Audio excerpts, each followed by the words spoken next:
Yo, abeja for mama kwaba bim edibaya Prophetic TV dwumadie so na ene nsem no de eye edutwamu ane eye edutwamu papa nsem bi ekoso eye ewo man mu a eni esoso twase mpenifo efetere eka nsem no efetere eka nsem no nyabotere efetere menwena dwemfoforo ye mfetere hwe ane asem bi wo ho a ewo se mpenifo efifi mu eka what you my practice midoko ni ekoti emusem ni ebade ho bia so bede de aka afao ane mesema nwene hwe nyabotere menwene hwe video na so se ni aprepare o ma mesra wo like it, share comment na subscribe video no se ne anase afin ni wahu eye Prophetic TV a meso so be subscribe video no se ni aprepare wo sa ebeka enuma sonko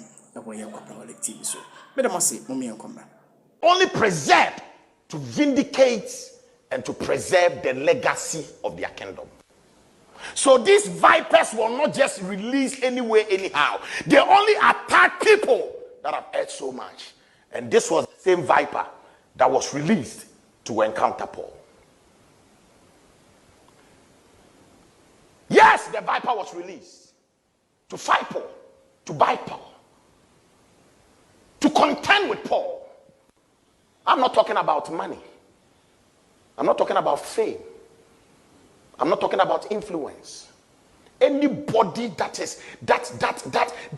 is influenced by fame and money and influence is a baby. Because life is not about money.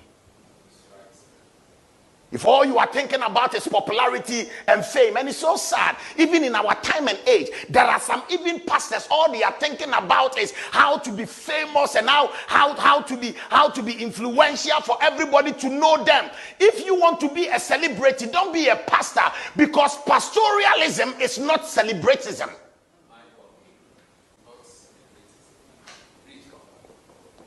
Because interestingly, the greatest pastor who ever lived didn't have a 10,000 member congregation.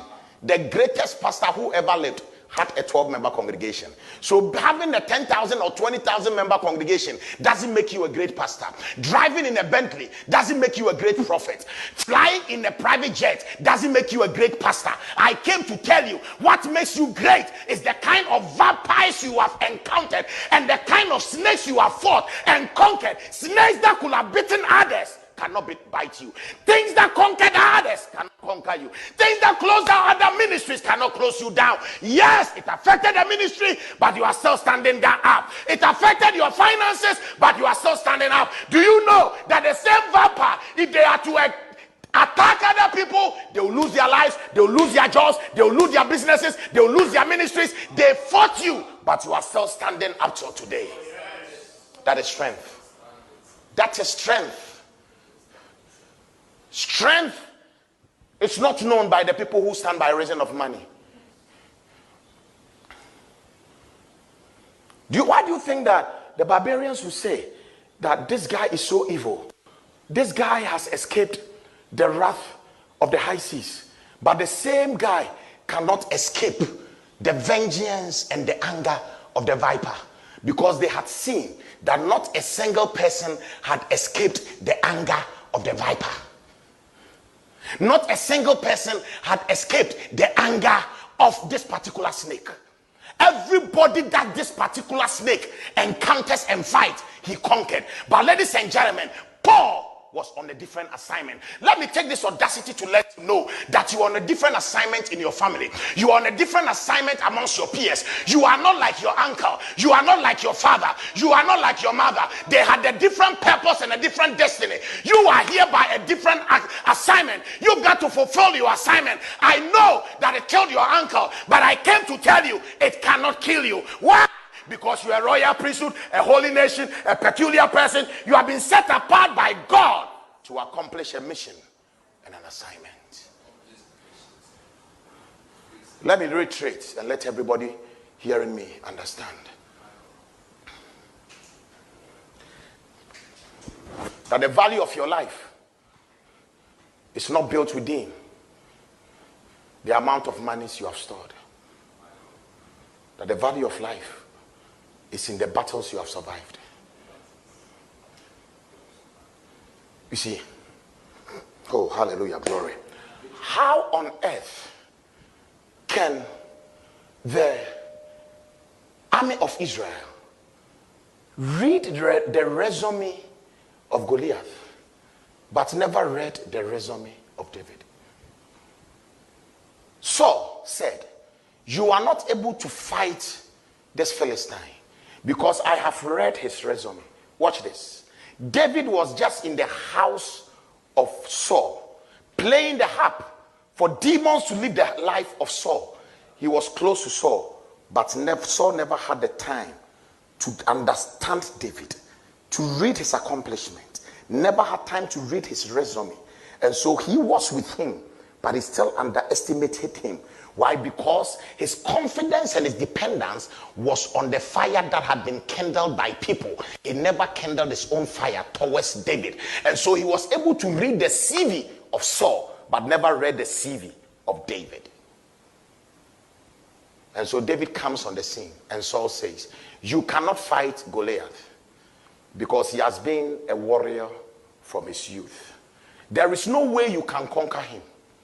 But David said, there is a problem with your understanding.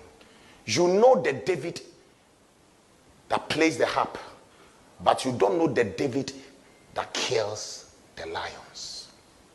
He said, you know the David that plays the harp, but you don't know the David that kills the bears. Some of you, the kind of things you have been through and the kind of battles you have survived, as young as you are, if that person that is driving a Rolls Royce was to go through what you are going through, they will be behind bars by now. You went through it, but you are still there. You are not in prison. You are taken for granted because you don't drive a Rolls Royce, and because you don't have a Bentley, or because you don't have a Bugatti. Understand that the issues and the relevance of life is not in the abundance of one's riches. For Jesus said, a man's life does not consist of the abundance of his riches. But what makes you a man and what makes you strong? Some of you are hearing the sound of my voice. You have fought battles and conquered battles. But because those battles were silent, nobody sees it.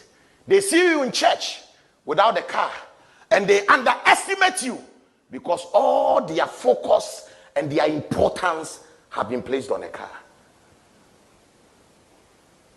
And the reason why things that surround us are not important is because the only thing you go to bed with are not the things you have. Nobody goes to bed with a car. You cannot drive your car on your bed. Everybody will think you are crazy.